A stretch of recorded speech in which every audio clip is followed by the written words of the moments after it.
संवाद लाइव। इस वीडियो को लाइक करें, हमारे चैनल को सब्सक्राइब कर बेल आइकन जरूर प्रेस करें हमारी न्यू वीडियो सबसे पहले देखने के लिए। अच्छा सुनो, सब्सक्राइब करते वक्त ना घंटी बजा देना, ताकि जब मैं ऑनलाइन आऊं तो तुम्हारे फोन की भी घंटी बजे।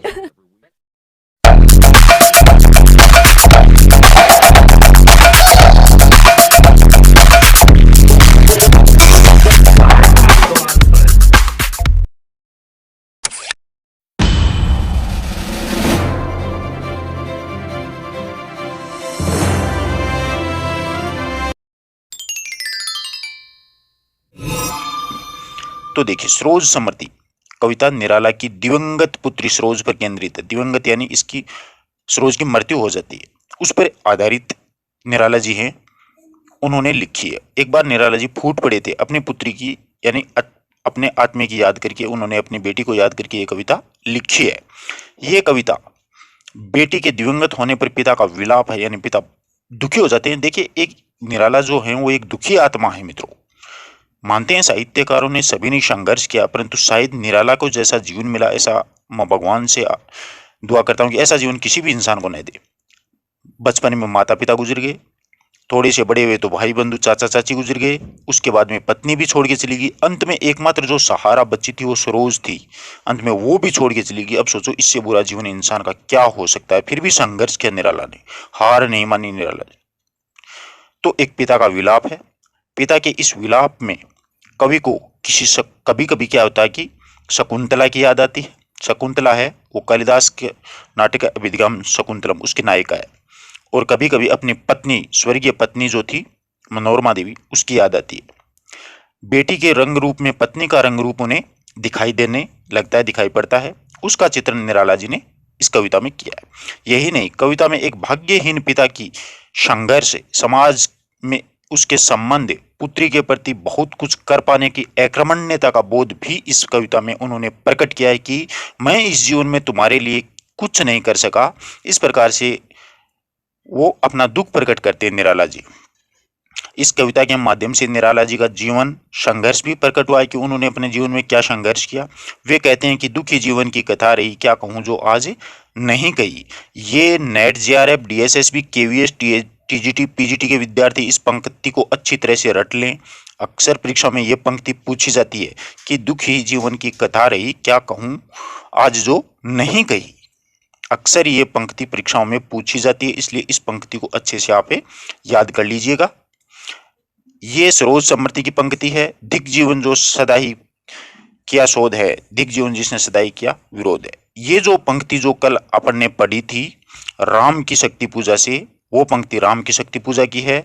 और दुखी जीवन की कथा रही, क्या कहूँ आज जो नहीं कही, ये पंक्ति सरोज समृद्धि की है। इसलिए ये पंक्तियां दोनों बहुत कंफ्यूज करती हैं अपन को बार बार, ये परीक्षा में अक्सर पूछी जाती हैं। दिग नाम आ जाएगा तो ध्यान रखना राम की शक्ति पूजा, दिग जीवन, और दुखी जीवन की कथा रही तो याद रखना ये सरोज समृद्धि की पंक्ति है। आशा करता हूं कि आपको ये जो कविता उसका सार थोड़ा सा समझ में आया है। ठीक है, अब कविता पढ़ेंगे तो ये सारा आप देख रहे हैं सरोज समृद्धि।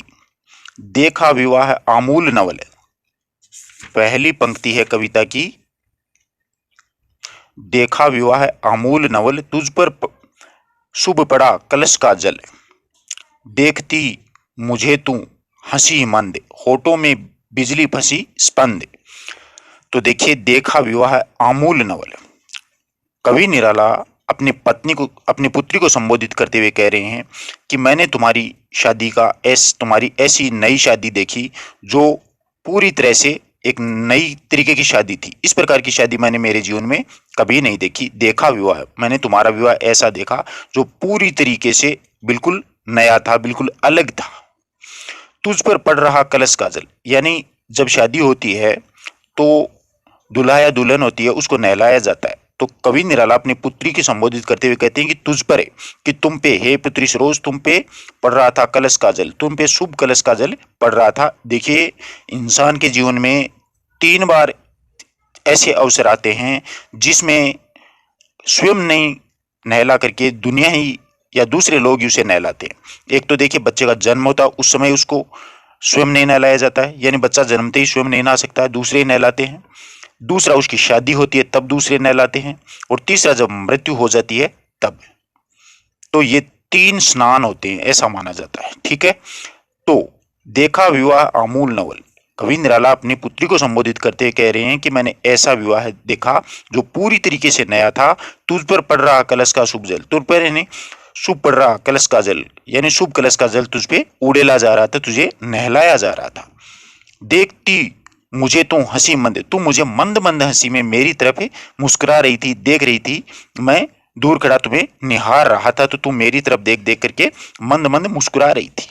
होठों में बिजली फंसी स्पंद, इस प्रकार से लग रहा था तू मंद मंद मुस्कुरा रही थी, जैसे जैसे आसमान की निरद माला में बिजली चमकती है, उसी प्रकार तुम्हारे होठों के बीच में जो चमकीले दांत थे उसमें फंसी हुई हंसी थी, वो स्पंदन, ऐसा कंपन हो रहा था तुम्हारे होठों के बीच में। जिस प्रकार से बिजली के स्पंदन से कंपन होता है आसमान में, इसी प्रकार तुम्हारे होठ हैं वो भी कंपन कर रहे थे। उर में भर झूली छवि सुंदर, तुम हृदय में भर करके अपने सौंदर्य की झोली और उड़ेल रही थी। तुम्हारे हृदय में इतना सौंदर्य भरा जा रहा था, इतनी तुम खुश नजर आ रही थी उस वक्त।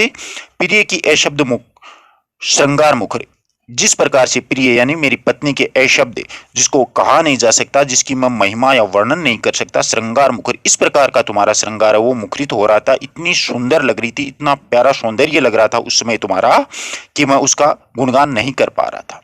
तू खुली एक उच्छ्वास संग, तू एक लंबी सांस लेकर के, यानी खुली मेरी तरफ देख करके एक लंबी सांस लेकर के, संग विश्वास स्तब्ध बंद अंग अंग। और उस समय मुझे ऐसा लग रहा था कि तुम्हारे शरीर के सारे अंग वो स्तब्ध हो गए थे, सारे जड़ हो गए थे, तुम हिल डुल नहीं रही थी, बिल्कुल जड़ के समान ऐसी प्रतीत हो रही थी। नत नैनों के आलोक से उतर, तुम्हारे झुके हुए नैनों, नत नैनों यानी तुम्हारे झुके हुए नैनों के आलोक से उतर, तुम्हारे झुके हुए नैनों से आलोक उतर रहा था, यानी सौंदर्य था, जो प्रकाश था वो उतर रहा था तुम्हारे झुके हुए नैनों से।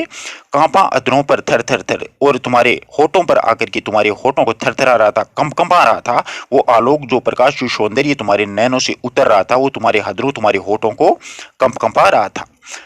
देखा मैंने वह मूर्ति दी थी, मैंने देखा वह मूर्ति दी थी कि तुम इस प्रकार से मूर्तिमान बैठी हुई थी, जो रस का पान कर रही थी, उसमें सौंदर्य का रस का पान तू कर रही थी, एक मूर्ति के समान नजर आ रही थी। मेरे वसंत की प्रथम गीति, यानी मेरे जीवन रूपी वसंत की तुम प्रथम गीति थी, जिसकी वजह से मैं आज तक जिंदा रह रहा था। तुम्हें देख करके ही मैं, मेरा जीवन वो आगे से आगे चल रहा था। तुम मेरे जीवन रूपी वसंत की प्रथम गीति थी।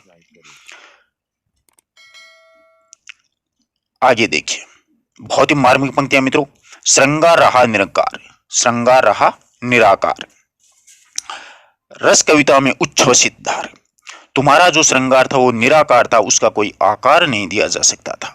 जिस प्रकार से रस कविता में उच्छ्वसित था, जिस प्रकार से कविता में एक रस होता है वो एक धार के समान लगातार चलता है, उसका कोई रूप या आकार नहीं दिया जा सकता है, एक निराकार होता है रस। उसी प्रकार तुम्हारा श्रृंगार था, वो भी एक तरह से रस की धार के समान, एक निरंतर धार के समान बह रहा था, निराकार था। गाया स्वर्गीय संग प्रिया संग, भरता प्राणों में राग रंग, रति रूप प्राप्त कर रहा वही, आकाश बदल कर बना मही। बहुत अच्छी पंक्तियां हैं। कवि निराला अपनी दिवंगत पत्नी, जो इनकी प्रिया दिवंगत पत्नी थी, उसको याद करके कह रहे हैं कि मैंने मेरे जीवन में मेरी प्रिया के संग, यानी मेरी स्वर्गीय प्रिया, मेरी जो जा चुकी है पत्नी, उसके संग मैंने जो राग रंग गाया था, भरता प्राणों में राग रंग, वो बातें, वो बातचीत हैं, वो समय है, मुझे बार बार याद आ रहा है। मेरे जीवन में राग रंग वो वापिस भर रहा है, रति रूप प्राप्त कर रहा है, वही अपना रति का रूप प्राप्त कर रहा है। पुरानी मेरी यादें हैं वही वापिस मुझे आने लगी हैं। जिस प्रकार से आकाश बदल कर बन रहा मही, जिस प्रकार से आसमान बदल करके, यहाँ पर आकाश है वो सरोज की माता के लिए आया है, और मही जो है वो सरोज स्वयं के लिए आया है। कि जिस प्रकार से ऐसा लग रहा है जैसे कि मेरी प्रिया है, मेरी पत्नी है, वही वापिस इस धरती पे आ गई है, यानी आकाश बदलकर बन रहा मही है। आज आकाश है वो बदल करके धरती पर आ गया, अपना रूप बदल करके। ऐसा तुम्हारा सौंदर्य है हे प्रिय पुत्री सरोज, ऐसा लग रहा है कि मेरी स्वर्गीय प्रिया है वो वापिस आ गई है। अब देखो, हो गया ब्याह आत्मीय स्वजन कोई थे नहीं। अब कवि निराला कहते हैं कि तुम्हारी शादी हो गई है सरोज, आत्मीय यानी अपने लोग, स्वजन यानी अपने खुद के लोग कोई थे नहीं, यानी कोई इस शादी में नहीं आया था। यहाँ पर ये बात निराला इसलिए कह रहे हैं कि निराला के जीवन में कोई भी उनके परिवार का या स्वजन है वो जिंदा नहीं रहा था। उनके माता पिता हैं, चाचा है, ताता ताऊ है, ताई है, भाई बहन है, यहाँ तक कि पत्नी, सब चले गए थे। लास्ट में अंत में जो बचने वाली थी, जो बची थी, वो सिर्फ सरोज ही थी, और वो भी उनको छोड़ करके चली गई। तब कह रहे थे कि हो गया अब तो ब्याह। आत्मीय स्वजन कोई न थे यहाँ पर, आत्मीय और स्वजन कोई शादी में थे ही नहीं, न आमंत्रण था भेजा, न मैंने किसी को निमंत्रण दिया तुम्हारी शादी का। विवाह राग भर रहा, अब विवाह का जो राग रंग है वो भर रहा है, न घर निशी दिवस जागा, पूरा घर रात दिन इसी प्रकार से जागा हुआ रह रहा है। प्रिय मौन एक संगीत, हे प्रिय एक मौन संगीत पूरे दिन रात अपने घर में भरा हुआ है, एक मौन संगीत भरा रहता है पूरे दिन और रात मेरे जीवन में। नवजीवन का स्वर उतरा, ये है नवजीवन का जो स्वर है वो उतर रहा है मेरे जीवन में। इस प्रकार से हुआ, तुम्हारी शादी में कोई स्वजन प्रियजन नहीं आए, पूरा था वातावरण है वो बिल्कुल मौन या शांत था, पूरा घर है वो दिन और रात में पूरा भरा हुआ था। आगे देखिए क्या कहते हैं, माँ की कुल शिक्षा मैंने दी। आगे निराला अपनी पुत्री को संबोधित करते हुए कह रहे हैं सरोज को कि तुम्हारी माँ बचपन में चली गई तो माँ की कुल शिक्षा मैंने दी थी तुझे, पुष्प सेज तेरी मैंने स्वयं रची। मृत्युशैया के लिए कह रहे हैं कि तुम्हारी मृत्युशैया है वो भी मैंने स्वयं ही रची थी। सोचा मन में वह शकुंतला, तुम्हारी पुष्पशैया यह सेज सजाते हुए या रचते हुए मेरे मन में कभी कभी विचार आ रहा था कि तू कालिदास के नाटक अभिज्ञान शकुंतलम की नायिका शकुंतला के समान लग रही थी। कभी कभी मुझे ऐसा लग रहा था मृत्युशैया पर तुम इतनी सुंदर लग रही थी, ऐसा लग रहा था तुम्हारा सौंदर्य देख करके कि तुम शकुंतला हो। पर पाठ अन्य व अन्य कला, लेकिन वह शकुंतला कुछ अन्य थी, यहाँ पर कुछ अन्य कला है। क्योंकि शकुंतला की तो शादी हुई थी परंतु तुम्हारी तो शादी भी नहीं हुई। यहाँ पर तो क्या है, तुम्हारी मृत्युशैया सजाने की बात की जा रही है।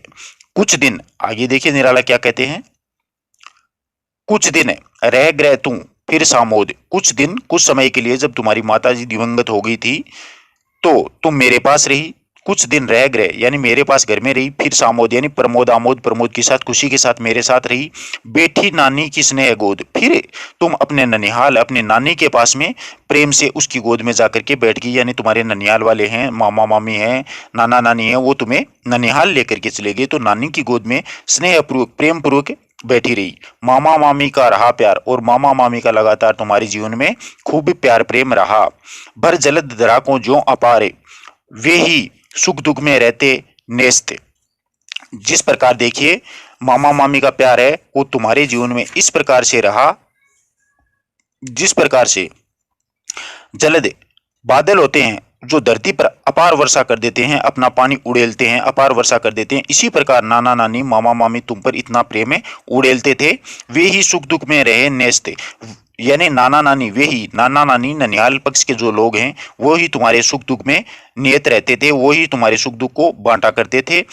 तेरे हित में सदा रहते व्यस्त, और तुम्हारी भलाई में वो सदा हमेशा क्या रहते थे, व्यस्त रहते थे कि किसी तरह से तुम उसके साथ उनके साथ है वो खुश रह सके। हर प्रकार से तुम्हारी भलाई वो ही चाहते थे, हर प्रकार से तुम्हारा कार्य वो ननिहाल के लोग ही करते थे। वह लता वहीं की जहां कली, यहाँ पर ध्यान देने वाली बात है मित्रों कि वह लता, लता यह सरोज की माता के लिए और कलिया है स्वयं सरोज के लिए, कि जहां की वह लता वहीं की जहां कली, कि जहां की वो लता थी यानी जो बेल थी, तुम्हारी माता जहां की थी, ननिहाल तुम्हारा जहां था वहां की तुम जहां से तुम्हारी माता थी वहीं की तू है आज कली बन के खिली है, वहीं पर तू आज खिली है।